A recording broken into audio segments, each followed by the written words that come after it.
नमस्कार दोस्तों, मैं लोकेश यादव स्वागत करता हूं आपका अपने YouTube चैनल VRB एजुकेशन पर। आप सभी के लिए जो हमने संस्कृत की सीरीज स्टार्ट की हुई है, निःशुल्क क्लासेस जो है वो VRB एजुकेशन आप लोगों के लिए प्रोवाइड कर रहा है। तो जितने भी एग्जाम्स हैं जिनमें संस्कृत का बहुत बड़ा रोल रहता है, संस्कृत एक सब्जेक्ट होता है, first grade, second grade, REET वाले जिन सब्जेक्ट्स में लेकर के अपन देखें तो इसके अलावा अभी जो सीटेट का पेपर होगा 7 जुलाई को, उसमें संस्कृत में से जो 30 नंबर की संस्कृत आएगी तो 15 नंबर की व्याकरण, 15 नंबर की उसमें पेडागोजी आएगी। तो 15 नंबर की व्याकरण को लेकर के अभी तैयारी करवाई जा रही है आपको, उसमें भी इंपॉर्टेंट है।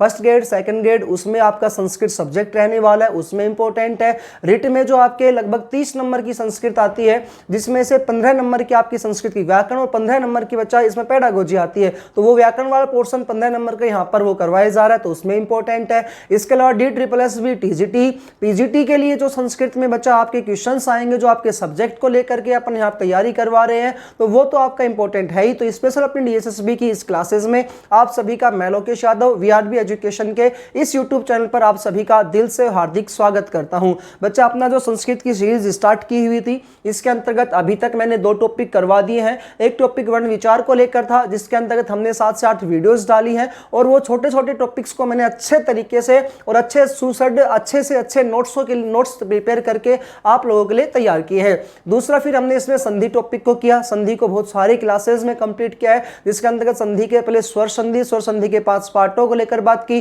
फिर व्यंजन संधि के बहुत सारे नियम आए उनको लेकर बात की, फिर विसर्ग संधि के नियमों को लेकर के हमने अच्छे से डिस्कशन कर लिया है। यदि बच्चा आपने वाली वीडियोस नहीं देखी है तो आप उन वीडियोस को जरूर देखिएगा। प्लेलिस्ट में आप जाओगे तो आपको कंटिन्यूटी संस्कृत की वो वीडियोस मिल जाएंगी। इसके अलावा जो आप लोग बच्चा जैसे DSSB का पेपर दे रहे हैं, संस्कृत शिक्षा विभाग जिसकी वैकेंसी आई हुई है, तो सीटेट है या बच्चा अदर कॉम्पिटिटिव एग्जाम्स जितने भी हैं जिसके अंतर्गत इंडिया जीके भी बड़ा रोल निभाती है, तो इंडिया जीके की क्लासेस भी जो है ना वो अपने इसी यूट्यूब चैनल पर आपको मिलेंगी। और आपको क्या करना है, इस प्लेलिस्ट में जाएंगे तो वहां पर बच्चा आपको हिस्ट्री की, पॉलिटिकल की, ज्योग्राफी की अलग से क्लासेस वहां डाल रखी है। इसके अलावा अपन बात करते हैं स्टैटिक जीके भी बड़ा रोल निभाएगी अब की बार DSSB में, तो DSSB के लिए स्टैटिक जीके क्लास भी कंटिन्यूटी यहाँ पर अपने यहाँ चलाई जा रही है, तो वो क्लासेस आप जरूर देखिएगा प्लेलिस्ट में जाकर के।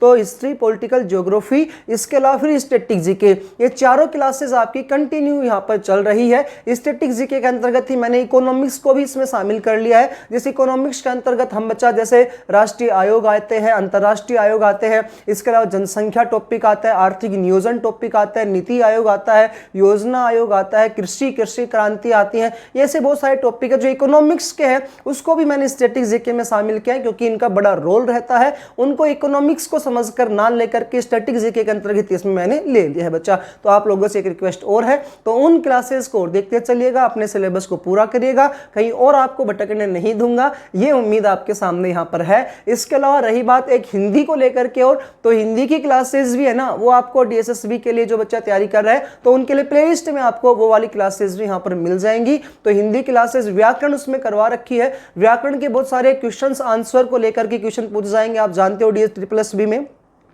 तो 20 नंबर के जो आपके जो हिंदी व्याकरण से रिलेटेड क्वेश्चंस आएंगे, तो वो भी मैंने इस हिंदी व्याकरण वाले अपने इसी यूट्यूब चैनल VRB एजुकेशन पर प्लेलिस्ट में आपको मिल जाएंगे। तो यहाँ पर शॉर्ट पॉइंट ये है, हिस्ट्री को लेकर के, ज्योग्राफी को लेकर के, पॉलिटी को लेकर के, स्टैटिक जीके को लेकर के, और फिर हिंदी, ये 5 सब्जेक्ट जो है वो आपको अपने इस यूट्यूब चैनल पर मिलेंगे।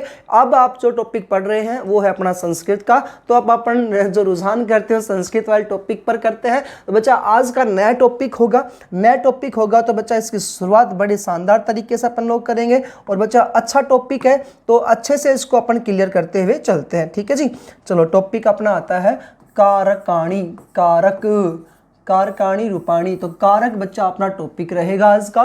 कारक आपने बहुत अच्छे से पढ़े भी होंगे, नहीं भी पढ़े हैं तो अब से कारक को लेकर के जितने भी वीडियोस आएंगे उसमें सारे के सारे आपके डाउट्स को मैं इसमें क्लियर करता चलूंगा। बच्चा, कारक क्या होते हैं? क्रिया जनकम कारकम, क्रिया के जनक को कारक कहते हैं। क्रियान्वयी कारकम, क्रिया जो की जाती है वो कारक के लिए की जाती है। क्रिया निष्पाद्योक्तम कारकम, क्रिया के ही करना ही क्या पर कारक कहलाता है। तो बहुत सारे इसके परिभाषाओं को लेकर बात कर ले, तो अपन पहला पॉइंट आता है कारक परिभाषा। तो परिभाषा इसकी किस प्रकार से आती है, पहला पॉइंट है क्रिया जनकम कारकम। बस आपको इस प्रकार से पेपर में पूछेगा क्रिया जनकम कह कथ्यते, तो क्या इसका आंसर आ जाएगा कारकम। तो क्रिया के जनक को बच्चा क्या कहा जाता है, कारक कहा जाता है। दूसरा बात करें क्रियान्वयी कारकम,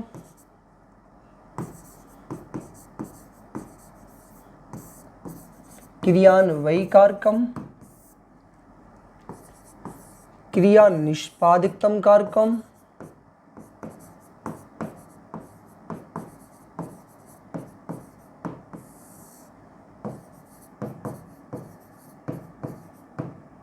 क्रिया जनकम कारकम, क्रियान्वयी कारकम, क्रियान्वयित्वम कारकम,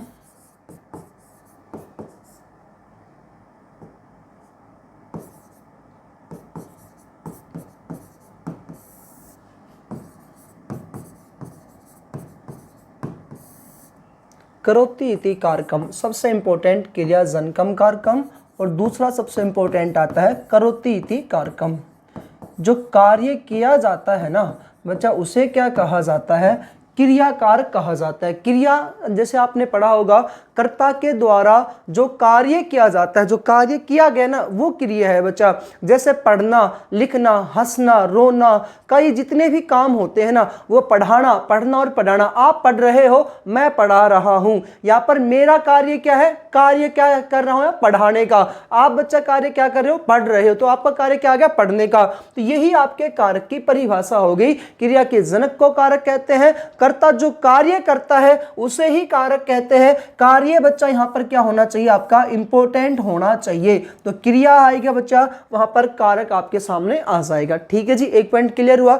उसके बाद बात करते हैं कारकों की संख्या कितनी होती है बच्चा। अब आपने एक विभक्ति टॉपिक पढ़ा होगा ना जी। विभक्तियां जो होती है बच्चा वो 7 होती है। विभक्ति कितनी होती है, 7 विभक्तियां होती है। तो एक बार 7 विभक्तियों का आपके बारे में डिस्कस कर लेते हैं अपन। 7 विभक्तियां बच्चा कौन कौन सी आती है, प्रथमा, द्वितीया, तृतीया, चतुर्थी, पंचमी, षष्ठी, सप्तमी, ये 7 क्या आती है, विभक्तियां आती है। अब बच्चा ये 7 तो विभक्तियां है ही है, इनके बच्चा प्रसर्ग भी लिखते अपन यहाँ चलते हैं, इनके चिन्ह भी लिखते चलते हैं, और इन विभक्तियों के कारक कौन कौन से होते हैं वो भी अपन यहाँ पर देख लेते हैं। तो बच्चा विभक्ति कितनी आ गई, 7। ठीक है जी, मान लिया सर। विभक्ति कितनी आ जाएंगी, 7 आ जाएंगी। अब बच्चा विभक्तियों के कारक होते हैं, क्या होते हैं भाई, कारक होते हैं। ठीक है सर, ये भी बात ठीक है, कारक होते हैं। अब यानी कारकों की संख्या भी कितनी हो जाती है, तो वहां पर आपको संख्या से लेकर क्वेश्चन पूछेगा।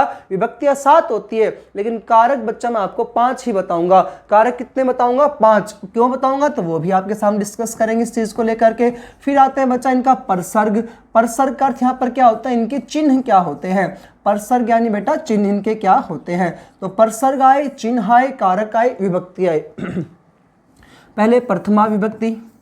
प्रथमा विभक्ति जो होती है इसका कारक क्या होता है और इसका चिन्ह क्या होता है। तो बच्चा प्रथमा विभक्ति का कारक क्या होता है, कर्ता होता है, और कर्ता का चिन्ह क्या होता है, ने। अब भाई कार्य को जो करने वाला होता है वो यहाँ पर क्या होता है, कर्ता होता है। मैं पढ़ा रहा हूं, यहाँ इस लाइन में बच्चा कारक क्या है, तो मैं हूं। अहम पठामी, यहाँ पर बच्चा अहम जो शब्द है ना वो मेरे लिए प्रयुक्त हुआ है, मुझे यहाँ पर प्रयुक्त हुआ है। तो बच्चा यहाँ पर कार्य क्या होता है, पढ़ाना, लेकिन कारक कौन है, कर्ता है। कर्ता कौन है, मैं हूं। तो कर्ता का प्रयोग हमेशा किस विभक्ति में आएगा, प्रथमा विभक्ति में आएगा। मेरे द्वारा पढ़ाया गया, इस प्रकार से बच्चा आगे विभक्तियां अपन पढ़ेंगे। किसके लिए पढ़ाया गया, यानी क्यों पढ़ाया गया आपको, किस लिए आप पढ़ते हो, क्यों पढ़ते हो भाई। तो ये बहुत सारे क्वेश्चंस आपको इसमें डाउट क्लियर हो जाएंगे। प्रथमा विभक्ति होती है, कर्ता इसका कारक होता है, चिन्ह इसका नहीं होता है बेटा। उसके बाद करते हैं दूसरा पॉइंट। इसमें दूसरी विभक्ति कौन सी आती है, तो द्वितीय विभक्ति दूसरी आती है।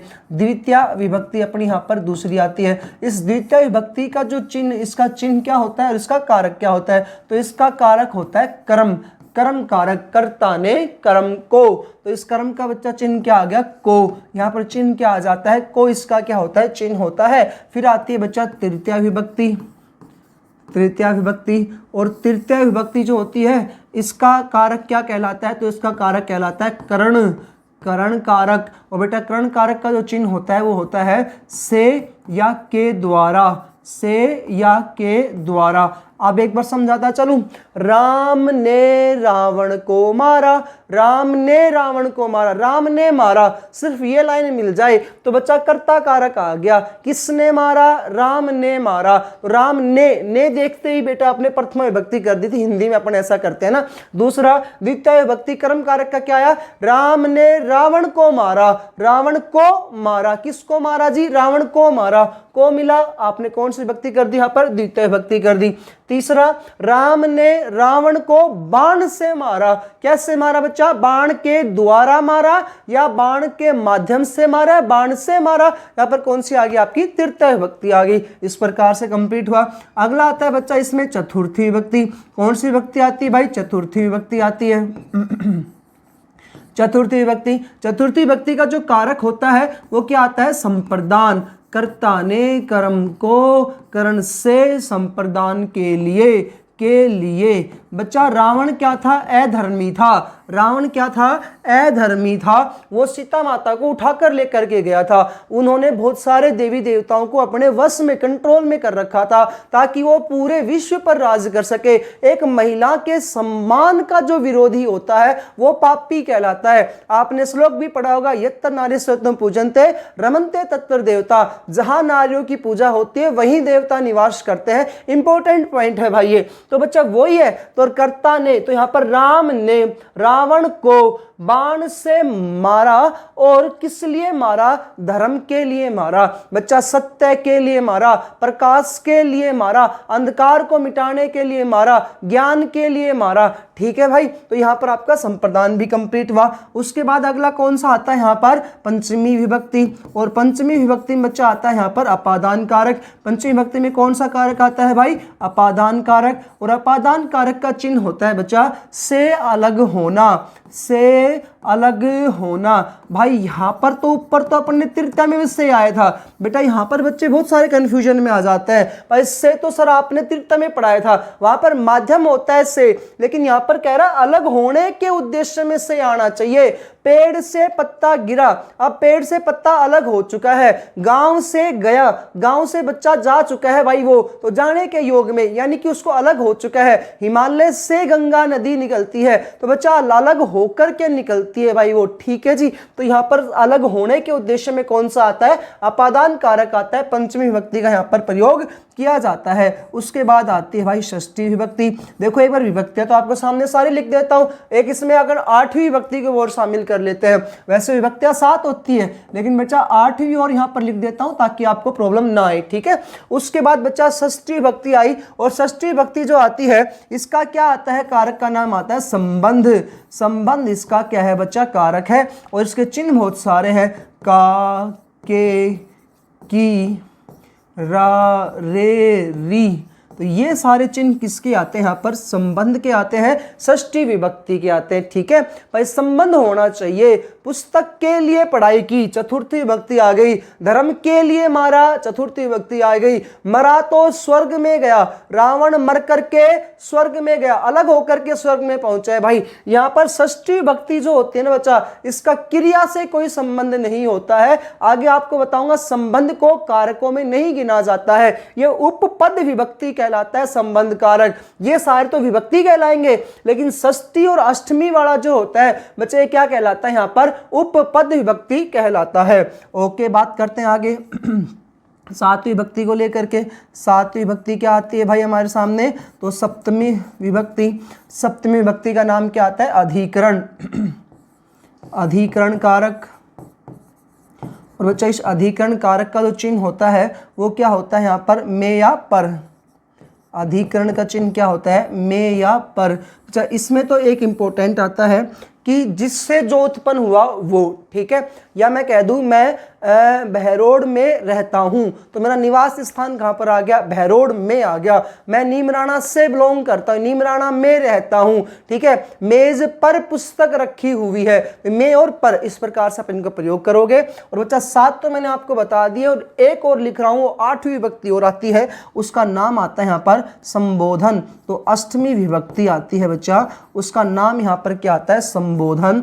और संबोधन का जो चिन्ह होता है वो होता है यहाँ पर हे और अरे। लेकिन बच्चा हे और अरे जो यहाँ पर लिखेंगे ना, वो हे और अरे के पीछे संबोधन में बच्चा विस्मयादि बोधक चिन्ह का प्रयोग होता है।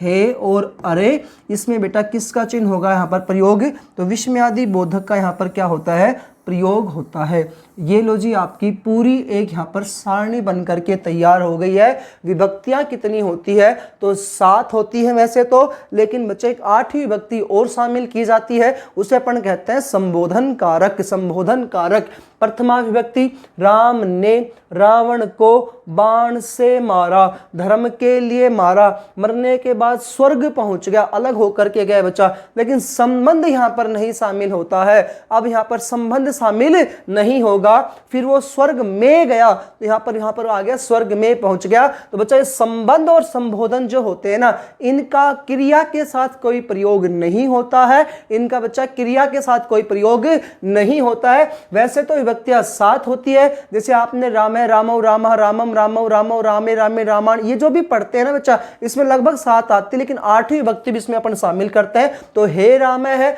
हे रामौ, हे रामाहा, इस प्रकार से आपको वहां पर आपने पढ़ा भी होगा, और ये राम शब्द रूप में आप अच्छे से या अन्य शब्द रूपों में आप अच्छे से इनको देख सकते हैं। तो ये आपकी विभक्ति वाला पॉइंट था। कारक क्या होता है, कारक में सबसे इंपॉर्टेंट आती है क्रिया। बच्चा क्रिया करेगा कौन, कर्ता करेगा, करने वाला, कार्य करने वाला कौन होता है, यहाँ पर कर्ता होता है। अब वो किस लिए कर रहा है, तो उसका काम क्या है, वो काम क्या कर रहा है, तो कर्म जो आएगा उसका वो आ जाएगा। बच्चा किस माध्यम से कर रहा है, तो करण आएगा। किस कारण से कर रहा है, संप्रदान आएगा। अलग होने के अर्थ में बच्चा अपादान आ जाएगा, उसका संबंध नहीं होगा, संबंध नहीं होगा। अधिकरण में बच्चा जिस स्थान का प्रयोग होगा, या अपन कह सकते हैं कि सभी गायों में से काली गाय श्रेष्ठ है, सभी गायों में से कामधेनु गाय श्रेष्ठ है, नंदिनी गाय श्रेष्ठ है। तो बच्चा सभी में से संपन्न जो होता है, जैसे आप बच्चा रामेशु, तो यहाँ पर रामेशु, रामेशु सप्तमी भक्ति का प्रयोग होता है रामेशु में। तो बच्चा आपको राम शब्द रूप, ये जितने शब्द रूप टॉपिक है, ये भी आपको अच्छे से यहाँ पर पढ़ने पड़ेंगे, ताकि आपको कारक में कोई दिक्कत ना आए। उसके बाद अपन स्टार्ट करते हैं यहाँ पर नेक्स्ट पॉइंट को लेकर के बात करते हैं। बच्चा नेक्स्ट अपना जो पॉइंट आता है यहाँ पर अगला, ये कह रहा है संस्कृत में कारक 6 ही माने गए हैं। संस्कृत में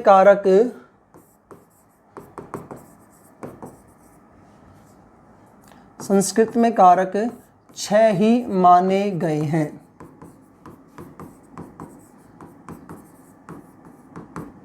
संस्कृत में कारक बच्चा कितने माने गए हैं, 6 ही माने गए हैं। संबंध और संबोधन का इसमें प्रयोग नहीं होता है, इसलिए बच्चा, क्योंकि इनका संबंध क्रिया से नहीं होता। आगे आपको एक चीज फिर से समझा दूंगा, लेकिन एक बार यहाँ पर एक श्लोक कई बार पेपर में पूछ ले जाता है, कर्ता कर्मम च करणम च संप्रदानम तथैव च, फिर अपादान संबंध, अपादान फिर अधिकरणे, इस प्रकार से बेटा एक श्लोक यहाँ पर चलता है, तो उसको लेकर अपन बात कर लेते हैं। भाई यहाँ पर एक श्लोक आता है, कर्ता कर्म च करणम च, कर्ता कर्म च करणम च संप्रदानम तथैव,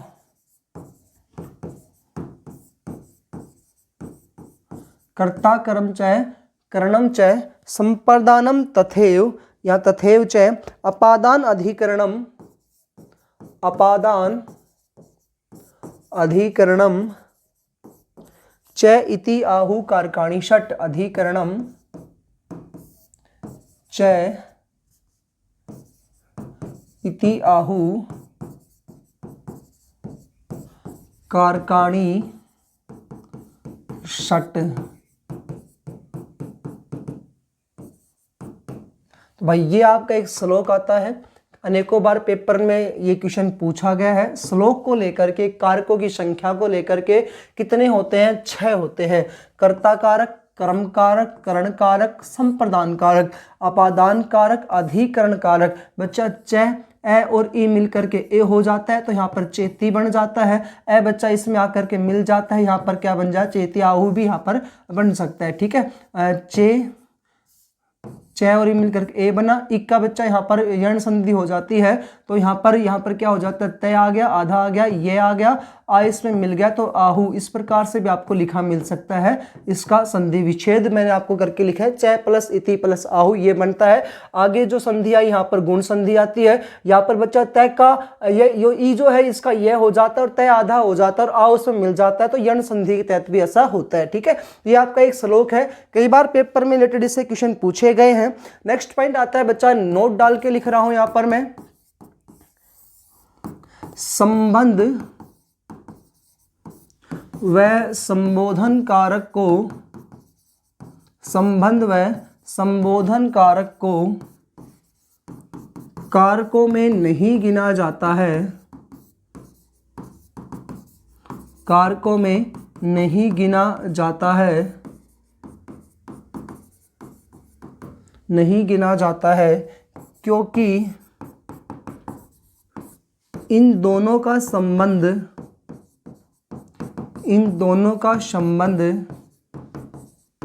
क्रिया से नहीं होता है, क्योंकि इन दोनों का संबंध क्रिया से नहीं होता है,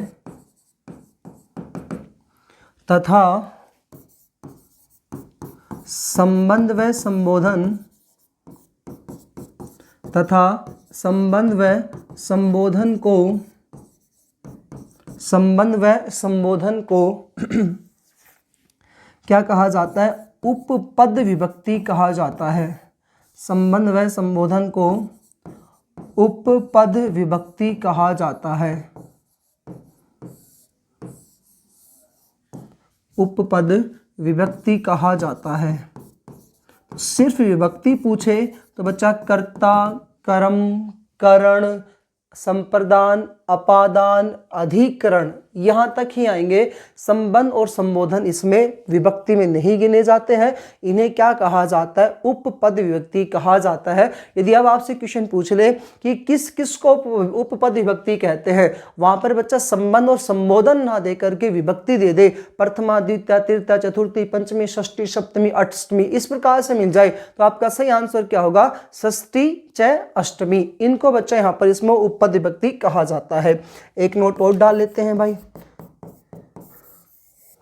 संबंध कारक का, संबंध कारक का संबंध, संबंध कारक का संबंध किससे होता है, संबंध कारक का संबंध होता है। तो भाई किससे संबंध कारक का संबंध होता है, तो इसका पहला पॉइंट आया, संबंध कारक का संबंध जो होता है बच्चा, एक तो कर्ता से होता है, क्रिया से नहीं होता है, मैंने आपको पहले लिख दिया ऊपर। ठीक है, एक तो किससे संबंध होता है, इसका कर्ता से होता है, दूसरा इसका संबंध कर्म से होता है, और तीसरा बच्चा इसका संबंध होता है अधिकरण से।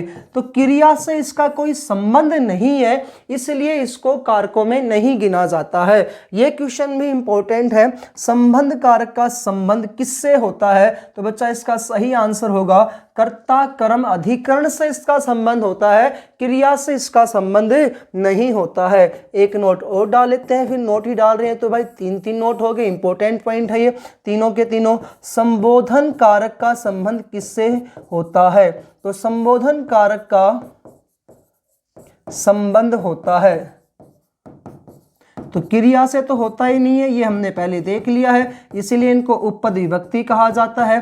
तो इसका संबंध सिर्फ होता है कर्ता से। बच्चा किससे संबंध होता है, इसका कर्ता से भाई इसका संबंध होता है। सिर्फ किससे संबंध होता है, कर्ता से इसका संबंध होता है, क्योंकि यहां पर जब आप लिखोगे तो राम है, रामौ, रामः, ये आपने प्रथमा विभक्ति में लिखा है, राम है, यहां पर क्या लिख देंगे, इसके प्रथमा विभक्ति एक वचन में, अष्टमी के एक वचन में हे राम है, रामौ लिखा द्विवचन में, हे रामौ लिख देंगे, रामः लिखा आपने, हे रामः, इस प्रकार से आप यहां पर लिखोगे। तो राम है, रामौ, रामः, यहां पर हे राम है, हे रामौ, हे रामः, ये आपको यहां पर ये याद जरूर रखना है। तो विभक्ति वाले पॉइंट अपने क्लियर किया, कारक किया, उसके बाद बच्चा ये कुछ इसमें श्लोक कैसे क्वेश्चन पूछा जाता है, और फिर पूछा जाता है संबंध और संबोधन को इसमें कारक नहीं गिना माना जाता, तो इन्हें क्या कहा जाता है, उपपद कहा जाता है, और इनका संबंध किससे होता है, ये वाला पॉइंट हमने यहां पर क्या किया बच्चा, कंप्लीट कर लिया है। ठीक है जी, यहां तक तो उसके बाद नेक्स्ट अपन पॉइंट यहां पर लेकर के चलते हैं। नेक्स्ट पॉइंट अपना आता है बच्चा, तो कर्ता का सामान्य परिचय वगैरह ये मैंने आपको बता दिया है। भाई कर्ता वो होता है जो स्वतंत्र है, कर्ता कार्य करने वाले में स्वतंत्र हो। कर्म वो होता है कर्ता जिसको करना चाहता हो, कर्म कहलाता है बच्चा जिसके माध्यम से करता है उसमें करण आ जाता है, कि किस रीजन से करता है, किसके लिए किया गया, तो उसमें बच्चा यहाँ पर क्या आ जाता है, यहाँ पर भाई संप्रदान आता है। फिर अलग होने के भाव में आ जाए तो अपादान आ जाएगा। संबंध का बच्चा गिनते नहीं है। और अधिकरण में अपन क्या करते हैं, किसी को श्रेष्ठ बताना है, बहुत सारों में से एक का चयन करना है, वो आपका फिर किस में आ जाता है, तो सामान्य परिचय में यहाँ पर अधिकरण में आ जाता है। तो सामान्य परिचय वाला जो पॉइंट आता है उसको यहाँ पर मैंने आपको अच्छे से डिस्कस कर दिया है। अब बात करते हैं अपनी विभक्तियों को लेकर के। बच्चा सबसे पहला जो विभक्ति आती है अपन इसको छोटी छोटी वीडियोस में लेकर के और कंप्लीट करेंगे, और एक एक विभक्ति यहाँ पर कंप्लीट होगी आपकी विदाउट एनी डाउट्स के। भाई फिर भी बच्चा कोई डाउट होता है तो कमेंट सेक्शन में आप इस बात को लेकर के डिस्कशन कर सकते हो। और यदि आपको वीडियो अच्छी लगे तो बच्चा आप लाइक जरूर करा करें। बहुत सारे बच्चे हैं वीडियो को देखने वाले होते हैं, बहुत सारे बच्चे ऐसे होते हैं जो लाइक भी करते हैं, कमेंट भी करते हैं। बच्चा आपके लाइक से, आपके कमेंट से एक हौसला बढ़ता है, वाह यार टीचर ने अच्छा पढ़ाया है। और बच्चा यदि आप लोग लाइक नहीं करते हो, क्लासेस पूरी देख रहे हैं, बहुत सारे बच्चे ऐसे हैं जो लगातार क्लासेस को देख रहे हैं, नोट्स को प्रिपेयर कर रहे हैं, लेकिन बेटा जब लाइक नहीं आता है ना तो लगता नहीं है कि बच्चे खुश हो रहे हैं क्लासेस को लेकर के। यदि बच्चा आपका लाइक आए, कमेंट में अच्छा है, बोले हाँ सर अच्छा पढ़ाया, या फिर भी मैं ये नहीं कहता कि अच्छा पढ़ाया, इस बात को आप कमेंट करें, लेकिन आप ये तो डिस्कस कर सकते हो ना, हाँ जी सर इसमें आपने ये गलत बता दिया, बाई चांस कभी गलती हो जाती है, या सर आपने ये पॉइंट यहाँ पर छोड़ दिया, उसको यहाँ पर बता देते। तो ये कुछ ऐसे कमेंट करके आप हमसे बात डिस्कस कर सकते हैं, या अदर किसी टॉपिक को लेकर के आपको डिस्कशन करना है तो आप उसमें भी कर सकते हो, चाहे जीके को लेकर के हो, चाहे हिंदी को लेकर के हो, कोई भी टॉपिक आप यहाँ पर डिस्कशन कर सकते हैं यहाँ पर, ठीक है बच्चा। तो टॉपिक अपना प्रथमा विभक्ति, कर्ता कारक। बच्चा इन कारकों के अंतर्गत सूत्र चलेंगे भाई, ठीक है। अब प्रथमा विभक्ति या कर्ता कारक में दो सूत्र आते हैं, एक बार इन सूत्रों के यहाँ नाम लिख देता हूं मैं, फिर इनके बारे में अपन विस्तार रूप से इनकी चर्चा करेंगे। भाई यहाँ पर दो सूत्र आते हैं इनके, एक सूत्र तो आता है स्वतंत्र है कर्ता। तो पहला सूत्र क्या है यहाँ पर, स्वतंत्र है कर्ता। तो कर्ता जो होता है बच्चा वो कार्य करने में स्वतंत्र होता है, यह कर्ता कारक का प्रथम सूत्र आता है। दूसरा बच्चा यहाँ जो सूत्र आता है उसका नाम है प्रातिपदिक, प्रातिपदिकार्थ लिंग परिमाण वचन मात्रे, ये इसका आता है भाई दूसरा सूत्र। तो इसके अंतर्गत यानी कि प्रथमा विभक्ति के अंतर्गत मैं आपको दो सूत्रों से लेकर के बातें करूंगा। अब बच्चा स्वतंत्र कर्ता या कर्ता कारक में भी तीन प्रकार के बच्चा वाच्य होते हैं, तो उस टॉपिक को लेकर के भी इसमें डिस्कशन किया जाएगा, क्योंकि आपके पेपर में एक क्वेश्चन वाच्य को लेकर के आएगा, तो वो भी प्रथमा विभक्ति से ही रिलेटेड है, इसलिए उसको बच्चा यहीं पर आपको डिस्कशन कर लेंगे अपन। इसमें बच्चा तीन प्रकार के वाच्य होते हैं, एक कर्तृवाच्य होता है, एक कर्मवाच्य होता है, और तीसरा बेटा इसमें कौन सा वाच्य आता है, भाववाच्य आता है। इतना इजीली तरीके से आपको टॉपिक समझा दूंगा, और लड़कों को जो बच्चे जो पेपर देने जाते हैं कंपटीशन में उनको ये क्वेश्चन बड़ा ही डिफिकल्ट लगता है। बहुत सारे बच्चे इसको छोड़ करके आ जाते हैं, नेगेटिव में उनके नंबर कटते हैं, तुक्के लगा करके आते हैं, लेकिन बच्चा ये इतना इजी टॉपिक है वो आपको अब आगे समझ में आएगा।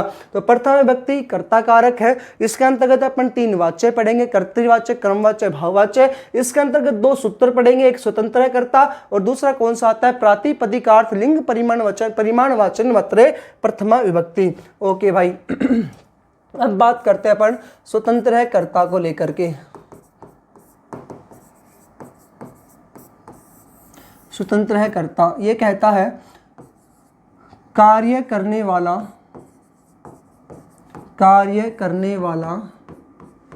कर्ता होता है, कार्य करने वाला कर्ता स्वतंत्र होता है, स्वतंत्र होता है। एक पॉइंट क्लियर है भाई। नेक्स्ट पॉइंट आया, कर्ता कारक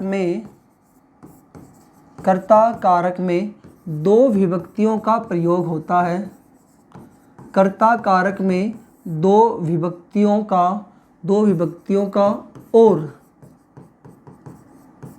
तीन वाच्यों का प्रयोग होता है,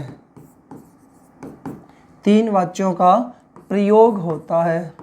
अब ये कौन कौन सी विभक्तियां हैं जो कर्ता कारक से संबंधित है और वाच्य मैंने आपको अभी बता दिए थे, फिर से इनके नाम लिख देंगे। तो ये दो विभक्तियां कौन कौन सी आती है जो कर्ता कारक से संबंधित है, तो उन दोनों विभक्तियों के नाम आते हैं भाई यहाँ पर। एक तो आती है प्रथमा विभक्ति, तो कर्ता कारक में कौन सी विभक्ति का प्रयोग होता है, एक तो बच्चा इसमें होती है प्रथमा विभक्ति होती है, और दूसरी अपन बात करें तो यहाँ पर दूसरा अपन डिस्कशन करें तो यहाँ पर तृतीय विभक्ति होती है। कौन सी विभक्ति होगी भाई इसमें, तृतीय विभक्ति यहाँ पर होती है। अब जो प्रथमा विभक्ति और तृतीय विभक्ति हुई, इनसे ही बच्चा तीन प्रकार के क्या बन गए हमारे सामने, वाच्य बन गए। तीन प्रकार के क्या बन गए, वाच्य बन गए। पहला जो वाच्य हमारे सामने बना उसका नाम आता है कर्तृवाच्य। पहला कौन सा वाच्य बनता है, कर्तृवाच्य, जिसमें कर्ता के अनुसार क्रिया का प्रयोग हो। दूसरा बना बच्चा इसमें कर्मवाच्य, जिसमें कर्म के अनुसार क्रिया का प्रयोग हो, वो कर्मवाच्य। और जिसमें बच्चा कर्म हो ही ना हो और वो यहाँ पर भाववाच्य कहलाता है। जिसमें बच्चा कर्म ना हो लेकिन क्रिया के अनुसार हो तो बच्चा वो भाववाच्य यहाँ पर कहलाता है। तो ये तीन पॉइंट क्लियर हुए। स्वतंत्र है कर्ता कहता है कि कार्य को करने वाला जो कर्ता होता है ना वो स्वतंत्र होता है। कर्ता कारक में दो विभक्तियां प्रथमा और तृतीय का प्रयोग होगा, तीन वाच्यों का प्रयोग होगा, कर्तृवाच्य, कर्मवाच्य और भाववाच्य का यहाँ पर प्रयोग होगा। उसके बाद अपन डिस्कशन करते हैं प्रथमा विभक्ति में कर्तृवाच्य को लेकर के। तीन वाच्य हैं बच्चा, पहला वाच्य कौन सा आता है यहाँ पर, कर्तृवाच्य। कर्तृवाच्य क्या कहता है, पहला पॉइंट तो इसमें सदैव प्रथमा विभक्ति का प्रयोग होगा। इसमें बच्चा किसका प्रयोग होगा, सदैव प्रथमा विभक्ति का प्रयोग होगा। ठीक है जी भाई, दोनों में अंतर बिल्कुल डिस्कशन करते हुए चलूंगा। इसमें सदैव बेटा किसका प्रयोग होगा, प्रथमा विभक्ति का प्रयोग होगा। यानी कि अभी जो मैंने आपको पीछे बताया, ये जो कर्तृवाच्य, कर्मवाच्य, भाववाच्य, इसमें किसका प्रयोग होगा सेवल, तो इसमें प्रथमा विभक्ति का प्रयोग होगा। इसमें भाई किसका प्रयोग होगा, प्रथमा विभक्ति का प्रयोग होगा। ओके जी, क्लियर हुआ। लेकिन नीचे वाली जो आते हैं ना कर्मवाच्य और भाववाच्य, इन दोनों में किसका प्रयोग होगा, तो भाई इन दोनों में तृतीय विभक्ति का प्रयोग होगा। ये मैंने आपको ऊपर लिखवाई दिया है कि इसमें दो विभक्ति आती है। प्रथमा विभक्ति तो कर्तृवाच्य में आ जाएगी और कर्मवाच्य और भाववाच्य में तृतीय विभक्ति का प्रयोग होता है। तो भाई ये क्लियर हुआ। बिल्कुल जी, नोट्सों को इतने अच्छे तरीके से आपके सामने लेकर के आ जाऊंगा कि आपको किसी भी तरीके से कोई इसमें डिफिकल्टी नहीं आएगी। तो अगला पॉइंट हमने क्या देखा था, तो इसमें सदैव प्रथमा विभक्ति का प्रयोग होता है। दूसरा, इसको कर्तृवाच्य क्यों कहते हैं, क्योंकि भाई इसको इसलिए कर्तृवाच्य कहते हैं क्योंकि कर्ता के अनुसार क्रिया का प्रयोग होता है। कर्ता के अनुसार यहाँ पर किसका प्रयोग होता है, क्रिया का प्रयोग होता है। तो कर्ता के अनुसार क्रिया का प्रयोग होता है, कर्ता के अनुसार क्रिया का प्रयोग होता है, अतः इसे कर्तृवाच्य कहते हैं। अतः इसे कर्तृवाच्य कहते हैं। इसे क्या कहेंगे भाई अपन, कर्तृवाच्य कहेंगे। ठीक है जी। उसके बाद इसके एग्जाम्पल देखो, क्यों कहा गया तो वो सुनिएगा भाई। जैसे एक एग्जाम्पल आया सह, अब यहाँ पर सह जो शब्द है वो आप बताओ क्या है, तो भाई ये एक वचन में है ना, तो एक वचन में तो है, तो कह रहा है कि इसको एक वचन, जो एक वचन है तो उसको क्रिया भी एक वचन लेकर के आनी आपको। जैसे मैं लिख दूं वह गांव जाता है, सह ग्रामम गच्छति, सह ग्रामम गच्छति। ये क्लियर हुआ भाई सबको। यानी सह का जो प्रयोग हुआ है ना वो गच्छति शब्द के लिए, या सह जो है उसके अनुसार ही क्रिया का प्रयोग हुआ है। फिर भी नहीं आया होगा तो दूसरा देखो, सह तऊ ते, सह तऊ ते। तीसरा बच्चा यहाँ पर क्या आता है, ते आता है, तो सह तऊ ते। यहाँ पर क्या बनेगा, अब देखो ग्रामम का ग्रामम रह जाएगा, और बच्चा यहाँ पर क्या आ जाएगा, तऊ, तो सह तऊ ते। एक बार मैं लिख देता हूँ, देखिएगा, सह तऊ ते लिख दिया। गच्छति गच्छतः गच्छन्ति, तो यहाँ पर सह तऊ ते क्या लग जाएगा यहाँ पर, गच्छति गच्छतः, और बेटा यहाँ पर क्या लग जाएगा फिर, गच्छन्ति। यहाँ क्या लगेगा भाई, इसमें गच्छन्ति लगेगा। यहाँ अभी बहुत सारे बच्चे हैं जो उन्होंने पहले तैयारी की हुई है, लेकिन बहुत सारे बच्चे ऐसे भी होंगे जिन्होंने पहले इन टॉपिक्स को लेकर के कभी नहीं पढ़ा होगा, तो उसको मैं यहाँ पर छोटा सा डायग्राम बना देता हूँ। ठीक है भाई, देखो किस प्रकार से बच्चा, जैसे आपने सुना होगा प्रथम पुरुष होता है, बिल्कुल भाई 3 पुरुष होते हैं। यहाँ पर कितने पुरुष होते हैं, 3। तो यहाँ पर कितने पुरुष आ जाते हैं बच्चा, 3 पुरुष आते हैं। कौन कौन से 3 पुरुष होते हैं, तो प्रथम पुरुष, दूसरा मध्यम पुरुष, तीसरा भाई यहाँ पर कौन सा पुरुष आता है, उत्तम पुरुष आता है ना। तो प्रथम पुरुष, मध्यम पुरुष और उत्तम पुरुष आता है। अब बच्चा इसमें 3 वचन होते हैं, एक वचन, द्विवचन और बच्चा एक होता है बहुवचन। लेकिन हिंदी में तो 2 ही वचन चलते हैं, एक वचन और बहुवचन। हिंदी में 2 वचन चलते हैं, एक वचन और बहुवचन। लेकिन संस्कृत में कितने चलते हैं, 3, एक वचन, द्विवचन और बहुवचन। अब बच्चा इस प्रथमा विभक्ति में, प्रथमा जो विभक्ति इसमें क्या आता है, सह। इसमें क्या आता है बच्चा, सह। द्विवचन में क्या हो जाएगा, तऊ, और बहुवचन में क्या हो जाएगा, ते। वह, वे दोनों, वे सब। वह गांव जाता है, वे दोनों गांव जाते हैं, वे सब गांव जाते हैं। अगला देखिएगा मध्यम पुरुष में, तो ये मध्यम पुरुष में आता है त्वम, युवाम, और फिर आता है बच्चा यूयम। यहाँ पर क्या आ जाएगा, त्वम, युवाम, यूयम आ जाएगा। ठीक है, उत्तम में अहम, आवाम और वयम आ गया। ये तो आपको पुरुष बनाने और वचन बनाने आ गए कि किस प्रकार से अपन इन शब्दों का अर्थ निकालेंगे। तो यह आपको जैसे पेपर में क्वेश्चन पूछेगा सब शुद्धि को लेकर के, तो वो सब शुद्धि भी आपकी यहीं से क्लियर होगी। एक आपके पेपर में क्वेश्चन पूछेगा संस्कृत से हिंदी, हिंदी से संस्कृत अनुवाद करने का, तो वो भी जब आप कारक पढ़ोगे तो ये 3 क्वेश्चन आपके कारक वाले जो है ना, कारकता को क्वेश्चन आएगा। इसके अलावा यहाँ पर हिंदी से संस्कृत में अनुवाद करने वाला भी क्वेश्चन यहाँ पर आएगा। एक इसमें से शब्द दे देगा और उसमें पूछेगा कि यह शुद्ध शब्द कौन सा है, वाक्य दे देगा, पूछेगा शुद्ध वाक्य कौन सा है, तो वो भी आपका कारक से ही टॉपिक यहाँ पर क्लियर होगा। तो ये तो हो गए पुरुष पुरुष बनाने वाले। अब बच्चा एक अपन ने यहाँ पर लकार पढ़ते हैं, जैसे एक मैं लट लकार को लेकर के ही चल लेता हूँ, तो वहां पर भी पुरुष 3 प्रकार के आ जाएंगे, प्रथम पुरुष, मध्यम पुरुष और तीसरा इसमें आ जाएगा उत्तम पुरुष। प्रथम पुरुष, मध्यम पुरुष और उत्तम पुरुष। अब इसमें 3 वचन, एक वचन, द्विवचन और बहुवचन। ठीक है जी, एक वचन, द्विवचन और बहुवचन। एक वचन, द्विवचन और बहुवचन में किस प्रकार से, पहिया छोटे जगह थी, थोड़ा सा कोई नहीं, एडजस्ट कर लीजिएगा। प्रथमा में तो बच्चा क्या आ जाएगा, तो यहाँ पर आ जाएगा पठती, तो यहाँ पर पठती। फिर बच्चा यहाँ पर क्या आएगा, पठती, पठता है, सबको याद होंगे मेरे ख्याल से सब, तो पठती, पठता है, पठंती। फिर मध्यम में आ जाएगा पठसी, पठत है, पठत, पठसी, पठत है, पठत। फिर बच्चा नीचे वाले में क्या आ जाएगा, पठसी, पठत है, पठत।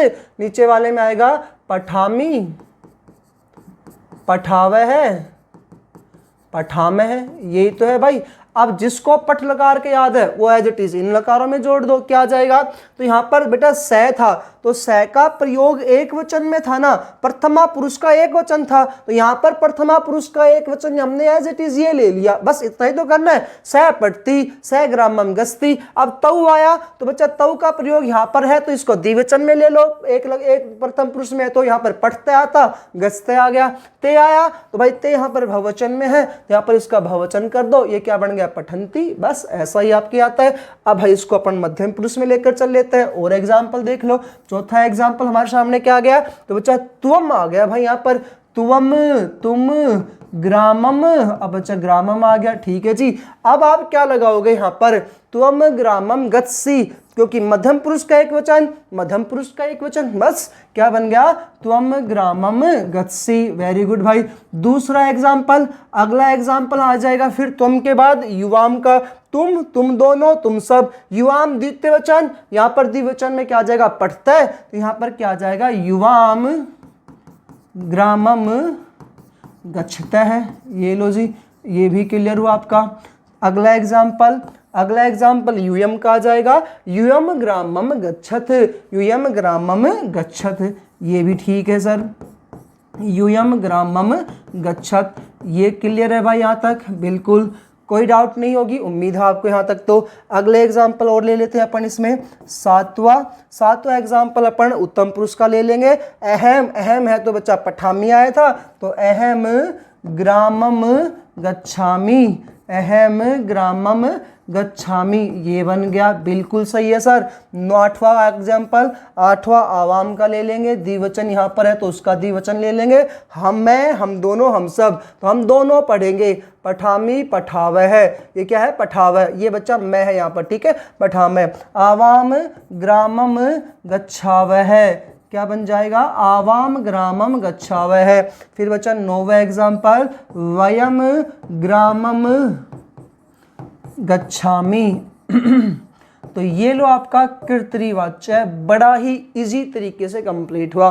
कर्तरीवाच्य में बच्चा हमेशा ये कहता है कि आपको जो करता है या प्रथम पुरुष जो है उसका आपको क्रिया के अनुसार प्रयोग करना है, तो इसमें हमेशा प्रथमा विभक्ति का प्रयोग करेंगे और कर्ता के अनुसार ही किसका प्रयोग होगा, क्रिया का प्रयोग होगा। ये आप सब देख सकते हो, अहम है तो बच्चा गच्छामि किया, आवाम है तो गच्छावह किया, वयम है तो गच्छामह कर देंगे अपन इसको, वयम ग्रामम गच्छामः।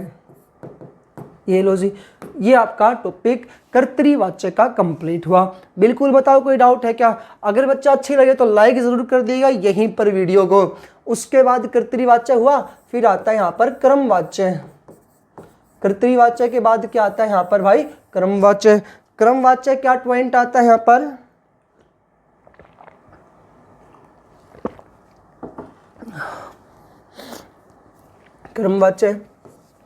क्रमवाच्य में पहले विभक्ति बताई दी थी कि इसमें कौन सी विभक्ति का प्रयोग होता है, तीसरी विभक्ति का, तो इसमें तृतीया विभक्ति का प्रयोग होता है, इसमें तृतीया विभक्ति का प्रयोग होता है।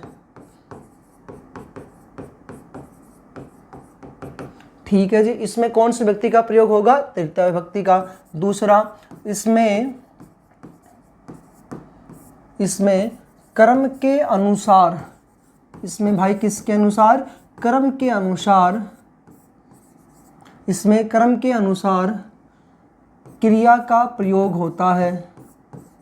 वहां पर तो कर्ता के अनुसार आया था, यहां पर क्रिया के, कर्म के अनुसार क्रिया का प्रयोग होगा।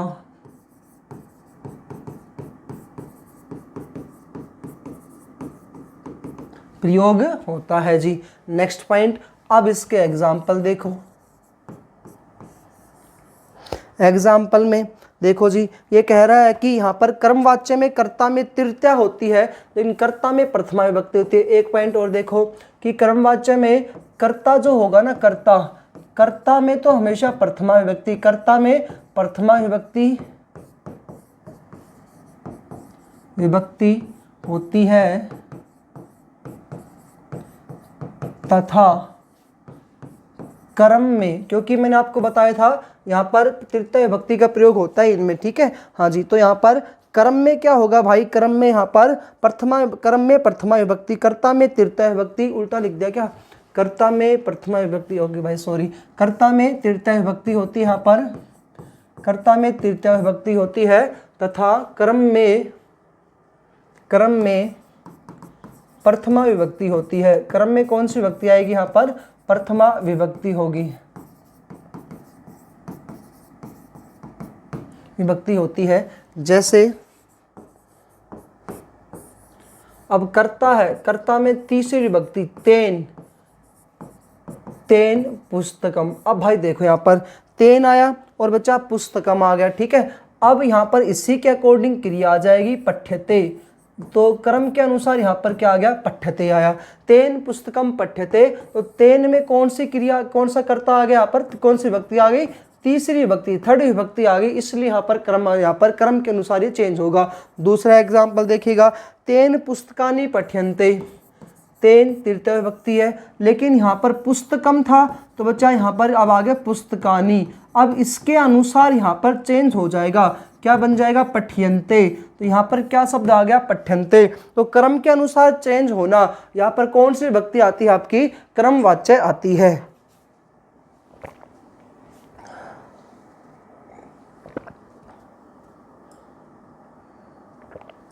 ठीक है जी, ये कर्मवाच्य कंप्लीट। उसके बाद आता है भाववाच्य।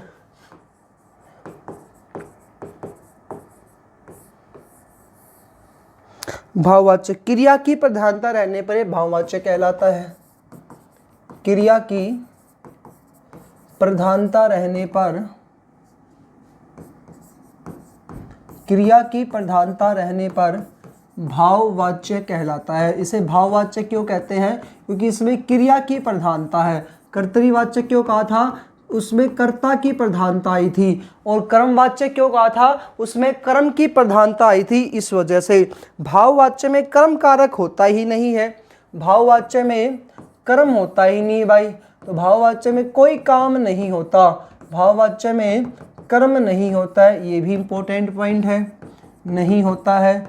एक पॉइंट और कह रहा है इसमें, एक पॉइंट नायक अगला आया, कह रहा है कि भाववाच्य जो है ना, इस भाववाच्य में सदैव क्रिया का पद का सदैव प्रथम पुरुष एक वचन का ही प्रयोग होता है। भाववाच्य में क्रिया में, भाववाच्य में क्रिया में सदैव प्रथम पुरुष एक वचन का प्रयोग होता है। प्रथम पुरुष एक वचन का ही प्रयोग होगा, तो उसमें हमेशा एक वचन का ही प्रयोग होगा, वो प्रथम पुरुष एक वचन का ही प्रयोग होता है। जैसे यहाँ पर तेन, क्योंकि मैंने आपको बताया था कर्म और भाववाच्य में यहाँ पर कर्ता में तीसरी विभक्ति आती है। तेन भूयते, ये हमेशा कह रहा है कि प्रथम पुरुष एक वचन का प्रयोग होगा, तो ये बच्चा भूयते बन गया। मया भूयते, ये लो जी इसी के अकॉर्डिंग है। तृतीया इसमें आएगी और इसमें हमेशा क्या आएगा? एक वचन का ही प्रयोग आएगा। त्वया भूयते, त्वया भूयते, तो ये भी आपका ठीक हुआ जी। सर्वे भूयते, तो यहाँ पर भी तृतीय विभक्ति एक वचन आया, सर्वे भूयते। तो इस प्रकार से आप ये देख सकते हो कि भाववाच्य में कोई कर्म हो ही नहीं रहा है, और क्रिया जो है, इस क्रिया में प्रथम पुरुष एक वचन का प्रयोग हो रहा है, और जो कर्ता जो उसमें तृतीय विभक्ति का प्रयोग हो रहा है। इस प्रकार से आपके कर्तृवाच्य, क्रमवाच्य और क्रम भाववाच्य जो टॉपिक हुआ था ये कंप्लीट हुआ। उसके बाद बच्चा स्वतंत्र कर्ता से कंप्लीट हुआ। और दूसरा सूत्र अपना अब आता है प्रातिपदिकार्थ लिंग परिमाण वचन मात्रे। प्रातिपदिकार्थ लिंग परिमाण वचन मात्रे, ये अपना सूत्र है। प्रातिपदिकार्थ, प्रातिपदक शब्द क्या होता है? ये होता है सार्थक शब्द। देखो दो प्रकार के शब्द होते हैं, एक सार्थक शब्द होता है, दूसरा कौन सा होता है? निरर्थक शब्द। सार्थक शब्दों को प्रातिपदिक कहते हैं। सार्थक शब्दों को क्या कहा जाता है? प्रातिपदिक कहते हैं। दूसरा पॉइंट, किसी भी शब्द में प्रथमा विभक्ति का प्रयोग किया जाता है। प्रथमा विभक्ति का प्रयोग होना ही सार्थक शब्द है, प्रातिपदिक शब्द है, प्रातिपदिक शब्द है। जैसे बच्चा एक शब्द लिखा है मैंने, राम।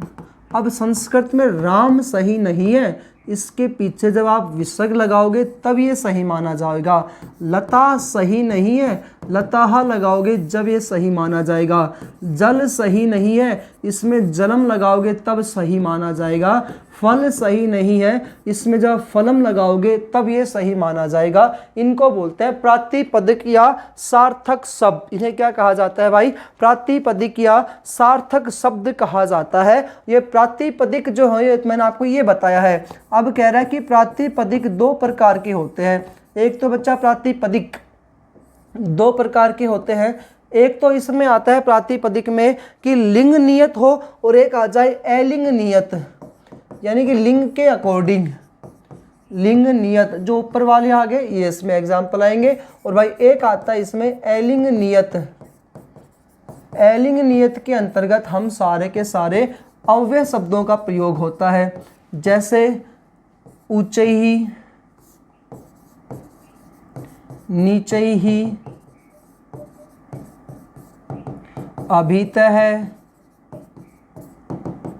परितः। तो इस प्रकार से जितने भी अव्यय वगैरह आएंगे वो आपके इसमें आ जाएंगे। और बच्चा लिंग में वही रामः, लताः, धेनुः, गुरुः,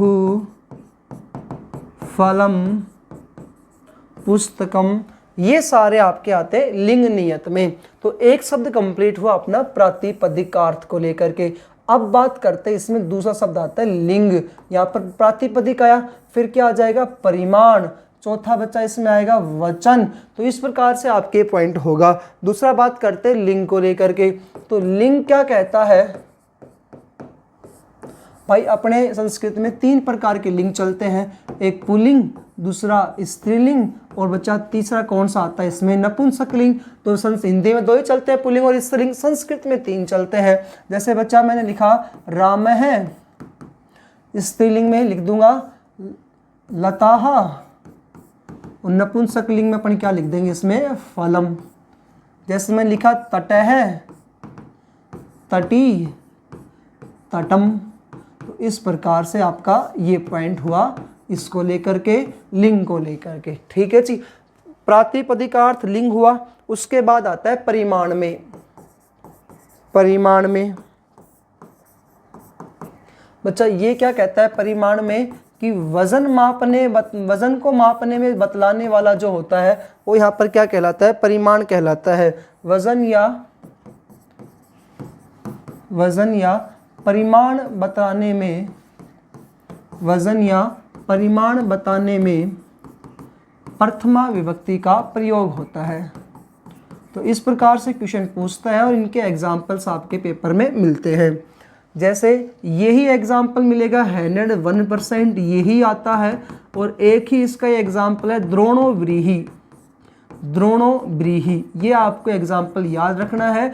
द्रोणोव्रीहि में कौन सा कारक है, प्रथमा कारक है, प्रथमा विभक्ति है, कर्ता कारक आता है।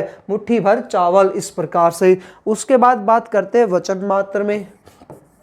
वचन मात्र में, वचन मात्र में आया, परिमाण में आया, लिंग में प्रथमा विभक्ति आई। तो वचन मात्र में जैसे आपने पढ़ा होगा एक वचन, द्विवचन और एक आता है इसमें बहुवचन।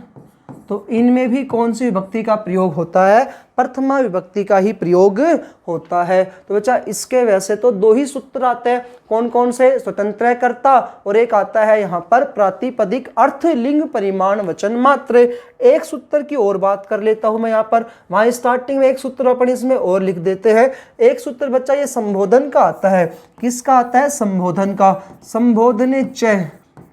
संबोधने च अभिमुखीकरणम, संबोधने च अभिमुखीकरणम। एक सूत्र को लेकर अपन और डिस्कस कर लेते हैं इस चैप्टर में, क्योंकि संबोधन फिर अपने को यहाँ पढ़ना नहीं पड़ेगा। तो बच्चा ये क्या कहता है, ये सूत्र कहता है अपने को संबोधने च अभिमुखीकरणम। इस सूत्र को लेकर के और बात कर लेते हैं। 30 नंबर का आपका सूत्र है संबोधने च अभिमुखीकरणम।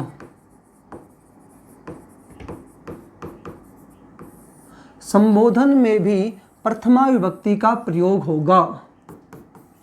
संबोधन में भी प्रथम विभक्ति का प्रयोग होगा। दूसरा ये क्या कहता है कि प्रथमा विभक्ति में जो कर्ता होता है ना, उसको आकृष्ट करना इसका काम होता है। संबोधन का अर्थ है अपनी ओर आकृष्ट करना। दूसरा पॉइंट है संबोधन का अर्थ है, संबोधन का अर्थ है अपनी ओर, अभिमुखीकरणम का अर्थ क्या आएगा, आकर्षक करना, अपनी ओर आकृष्ट करना। संबोधन का अर्थ क्या आ गया यहाँ पर, अपनी ओर क्या करना है भाई, आपको आकृष्ट करना है, खींचना है। जैसे हे कृष्ण माम पाही, हे कृष्ण माम पाही, हे कृष्ण भगवान, माम यानी मेरी, पाहि यानी रक्षा करो, या फिर हे कृष्ण गोविंद हरे मुरारी, हे कृष्ण गोविंद हरे मुरारी, हे नाथ नारायण वासुदेव।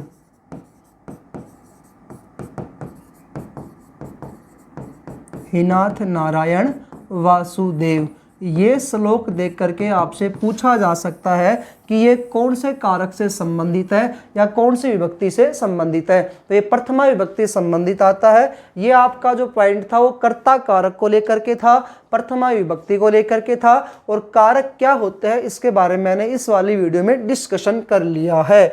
फिर से एक बार पॉइंट देख लीजिएगा, 10 स्लाइड है।